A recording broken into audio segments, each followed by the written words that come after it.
Votre vieux ventilateur de plafond a besoin d'être rénové? Relookons ce ventilateur à moindre coût. Coupez d'abord l'alimentation électrique. Prenez un tournevis et retirez les pales du ventilateur, puis le boîtier. Pour nettoyer, enlevez les bras de la lame, le couvercle et le maillage intérieur du boîtier. Une fois que j'ai démonté toutes les pièces, je les ai dépoussiérées avec une brosse. Ensuite, j'ai essuyé la saleté restante et nettoyé en profondeur toutes les pièces avec une solution polyvalente.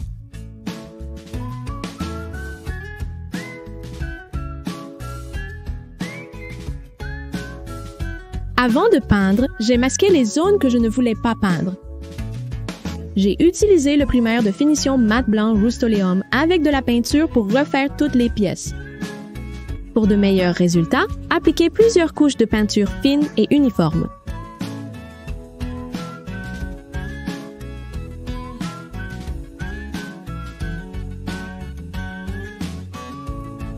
Ensuite, j'ai pris une ficelle de jute et je l'ai enroulée fermement autour des bras de la lame. Cela ajoute du caractère à cette transformation.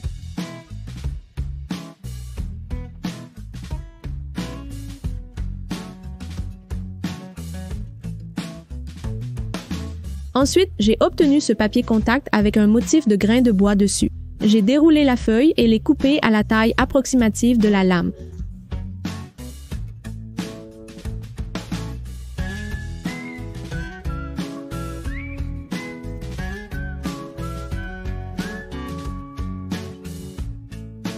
Ensuite, je l'ai appliqué sur le côté avant des lames et l'ai lissé. J'ai décidé de laisser les bords exposés pour un look unique. Donc, au lieu d'envelopper le papier, j'ai placé les lames à l'envers et coupé les bords.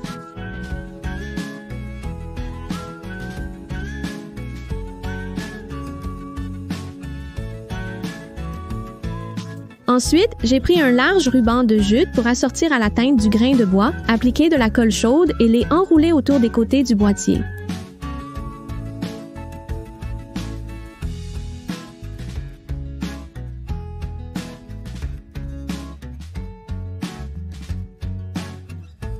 Aussi, enroulez fermement la ficelle de jute autour de la tige tombée et collez à chaud l'extrémité pour la maintenir en place.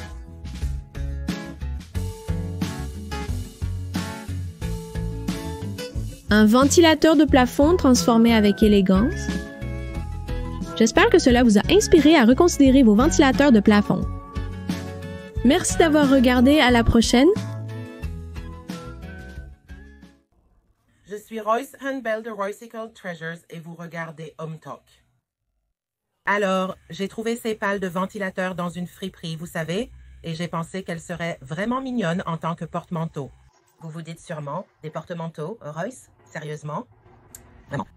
Pour préparer cette pale de ventilateur, voici les étapes à suivre. Nous allons enlever cette partie car nous allons en fait la retourner et la fixer différemment pour faire un crochet. Et ensuite, vous l'enlevez tout de suite. Maintenant, je ne vais pas remplir mes trous parce que je vais en fait utiliser ce trou du bas pour accrocher quelque chose. Et j'utiliserai ces deux pour réattacher ma pale de ventilateur de l'autre côté. Donc, je vais mettre ces deux côtés et nous y reviendrons plus tard.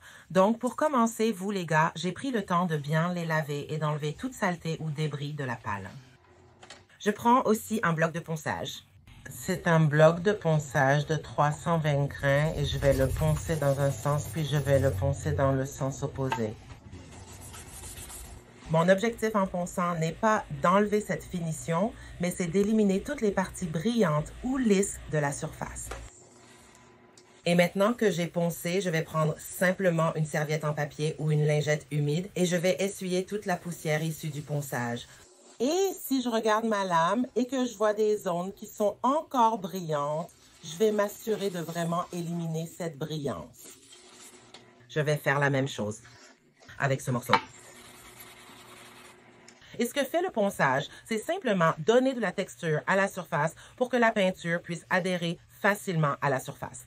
Et maintenant que mes deux pièces sont poncées et que j'ai éliminé la plupart de la brillance, tout ce que j'ai à faire est de les apprêter Maintenant que j'ai apprêté les deux pièces, je vais commencer par peindre cette pièce. Et pour cela, j'utiliserai la peinture métallique Heavy Metal de Wise Owl dans la couleur bronze. Maintenant que nous avons tout peint, nous pouvons nous concentrer sur la famille et je vais utiliser l'un des nouveaux papiers de découpage recyclé.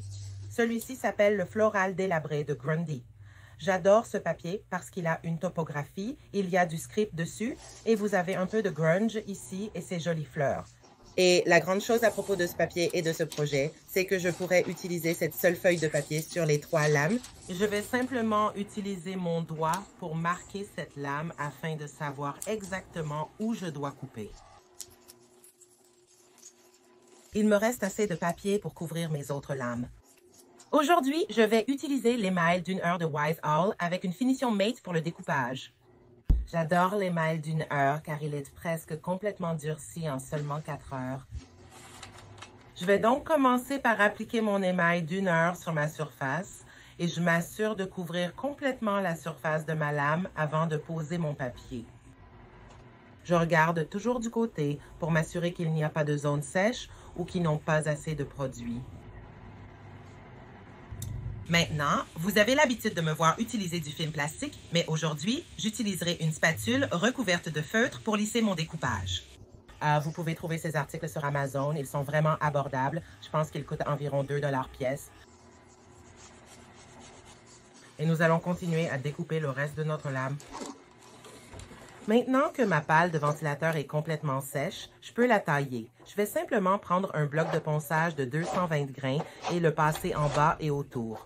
Je ne vais que dans une direction parce que je ne veux pas déchirer mon papier ou le soulever. Donc, je vais en bas et je me concentre vraiment sur ce bord et je sais que c'est ainsi que j'obtiendrai une belle finition propre.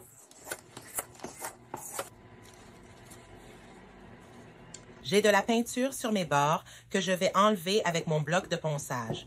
Après avoir découpé cette pièce, je vais la recouvrir de mon émail style diâtre. Cela scellera et protégera mon papier contre les rayures et dommages lors de son utilisation. Maintenant que j'ai peint et découpé ma pale de ventilateur, elle ne ressemble plus du tout à ce qu'elle était avant. Il est maintenant temps pour nous de fixer notre matériel provenant du ventilateur. Donc, ce que nous allons faire, c'est utiliser exactement les mêmes trous qui sont déjà dans le ventilateur, seulement maintenant, nous allons fixer le matériel comme ceci. Et donc, il sera utilisé comme un crochet pour les vestes, les pulls, les écharpes, et nous allons simplement le fixer. Maintenant, je vais probablement y aller après avoir fixé ceux-ci, vous les gars, et les peindre pour qu'ils correspondent au matériel sur le ventilateur. Je ne m'inquiète pas trop de la propreté de mon trou car il sera couvert de toute façon. Donc, ça passe par l'avant et c'est à l'arrière que nous ferons la plupart du travail pour celui-ci. Je vais mettre ma rondelle en premier et ensuite pour mon boulon ou mon écrou, je devrais dire. Je vais juste le visser un peu pour le démarrer et j'ai des rondelles parce que je veux m'assurer que mon crochet sera aussi stable que possible et la rondelle va aider à cela. Donc, je vais continuer à serrer ceci et ensuite notre crochet sera installé. Et c'est tout. Laissez-moi vous montrer une photo de à quoi cela ressemble une fois installé. Je pense que ce sera fabuleux. Certains ventilateurs de plafond chez moi nécessitent urgemment un relooking. Mais le problème est que si je vais au magasin, je vais voir beaucoup de sélections et les prix sont en fait assez élevés.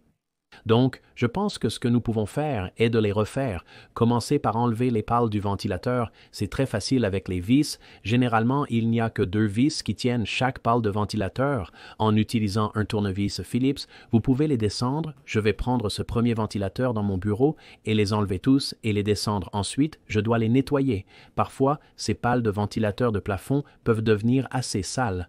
C'est maintenant l'occasion de les nettoyer. Il est maintenant temps de retirer le support qui les maintient en place. Normalement, ce ne sont que 3 vis. Tout ce que nous avons à faire est de retirer ces 3 vis. Assurez-vous de conserver ces vis, car vous devrez les réinsérer une fois qu'elles sont retirées. Il suffit de retirer le support. Je vais maintenant appliquer cela à toutes les pales du ventilateur, en commençant par 2 pièces. Va être un bureau et je vais les installer dans l'autre pièce où je vais le faire. Ce sera la chambre de mon fils. Donc ce que je vais faire, c'est peindre tout cela en blanc. D'un côté, maintenant, vous m'entendrez rarement dire cela sur HomeTalk, mais allez-y et achetez la peinture en aérosol blanche bon marché et je vous dirai pourquoi plus tard. Allez-y et mettez une bonne couche dessus. Ah. Dans la chambre de mon fils, je vais faire 2 à 3 couches, mais dans le bureau, juste une couche. Voici un exemple de quelques couches et ensuite je vous montrerai sur l'autre, c'est juste une couche. C'est parfait, nous utiliserons plusieurs couleurs. Je choisis l'aspect faux bois. Alors ce que je vais faire, c'est commencer avec du gris. Maintenant, après avoir mis du blanc, mettez du gris puis revenez au blanc. Cela va éliminer cette brillance. Maintenant, je vais mettre du brun. Cela semble un peu sombre et tacheté maintenant, mais ne vous inquiétez pas, mettez-le quand même. Et ensuite, nous allons le frapper avec un peu plus de gris et ensuite juste pour le retoucher une fois que nous avons ce gris dessus. C'est bon de le frapper davantage avec du blanc. Je vais reculer un peu la boîte et regardez ça, ça enlève vraiment cette tache sombre. Maintenant, je vais aligner ceux pour la chambre de mon fils, je vais prendre des couleurs vives. Le premier sera jaune, je vais tremper le pinceau dans l'eau pour qu'il ne veuille pas coller au pinceau, le tamponner là-dessus et m'y mettre. C'est la partie amusante où il peut réellement s'impliquer s'il le souhaite. Il suffit de faire quelques éclaboussures et de créer n'importe quel design avec les couleurs. Trempez-le simplement dans l'eau pour le nettoyer. Passez à la couleur suivante au moment d'éclabousser. Je choisis un angle différent pour chaque couleur. J'ai fait du jaune-vert, je suis sur le rouge maintenant et je veux finir avec un peu de bleu. Et nous allons tout remplir, et cela n'a pas besoin d'avoir un sens ou une raison, il suffit de le rendre beau. Nous allons laisser tout cela sécher, sur tout cela, et regardez ces peintures éclaboussées, cela va avoir l'air super dans sa chambre une fois toute la peinture terminée. Il est temps de remettre le support, c'est facile à faire, tout comme vous l'avez enlevé, mais assurez-vous que le côté peint est vers le bas. Installez-les et admirez le résultat. Mon bureau a maintenant cet aspect de faux bois. C'est bien mieux que de dépenser des centaines de dollars pour un nouveau ventilateur. Dans la chambre de mon fils, il était le plus surpris. Ça s'est révélé vraiment super. C'est très amusant et en tournant, ça rend encore mieux. Ça illumine légèrement la pièce, vous ne trouvez pas? J'espère que cela vous a inspiré à relooker vos propres pales de ventilateurs de plafond. Merci.